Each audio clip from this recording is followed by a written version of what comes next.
our game titled The Night March takes you through the perspective of a young female character from the view of an outsider's perspective. The night marchers themselves are the obstacle, which are on the way of you getting home, as well as the rough Hawaiian terrain. As you progress through the night, avoiding encounters with the night marchers and hobbling through the terrain, player must find out that the only way to survive an encounter with the night marchers is to kneel down to express respect.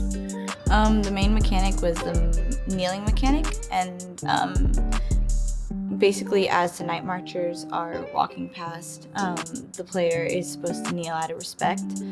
And as we went on, we added another mechanic, which was the mud mechanic.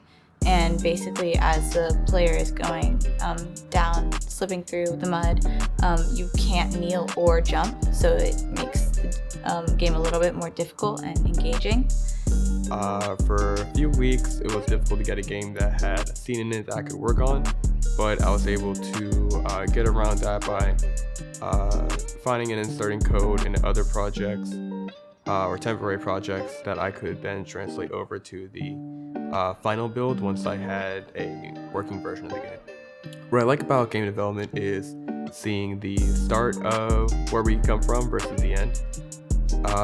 Like at the beginning of the summer, starting off with just building the walls for the game and the white box, and in a few weeks we'll be able to see the finished product of it.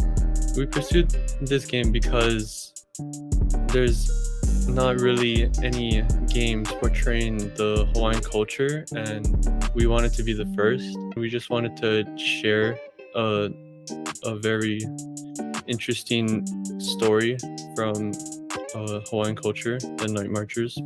So the Night Marchers are these ancient warrior spirits, which each Night Marcher group is different from another Night Marcher group. They're not just one singular entity. Each of them worship a different god, which inhabit a different part of each island of the whole island chain. In the beginning, it was a struggle for me to figure out the right sounds, such as for when the player's kneeling, when they're approaching the night marchers, and when the night marchers are approaching the players. And from them giving me other sounds to look at, that's how I narrowed down the choices. I got to draw a lot of plants, the yellow hibiscus, the lehua, the hapu'u, and soon the uki fern. I used David's trail pictures along with my friend's trail pictures and used like those as references to make the background, like all the trees and stuff, like how dense the forest is. Being new to this field of animation, I found it to be a lot harder than I initially expected. But also, it was a lot of fun along the way, seeing my character come to life through the movements I gave her. Hi, my name is Shazen. I'm from Na Pua Hoku, and don't forget to play our game. Mahalo.